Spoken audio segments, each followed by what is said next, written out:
আমাদের নবী হযরত মুহাম্মদুর রাসূলুল্লাহ সাল্লাল্লাহু আলাইহি ওয়াসাল্লাম তিনি শুধুমাত্র কুরাইশ বংশের নবী নয়, তিনি শুধুমাত্র হাশেমি বংশের নবী নয়, তিনি শুধুমাত্র ওই মক্কা মদিনার নবী নয়, তিনি শুধুমাত্র জাজিরাতুল আরবের নবী নয়।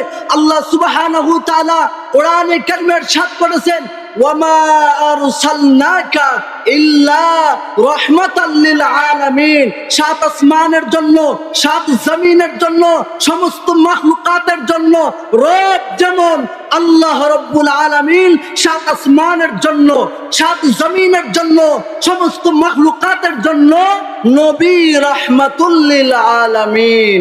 সুতরাং নবী মুহাম্মদুর রাসূলুল্লাহ তিনি যেহেতু কোনো একটা জনগোষ্ঠীর নবী নয়, অথবা তিনি শুধুমাত্র কোনো একটা দেশের নবী নয়, সেহেতু সেই কারণে কিয়ামত পর্যন্ত নবী মুহাম্মদুর রাসূলুল্লাহর আদর্শ, তার সিরাত, তার জীবন আদর্শ এবং তার আনিত দ্বীন ইসলামী কিয়ামত পর্যন্ত একমাত্র আদর্শনীয়, অনুসরণীয়।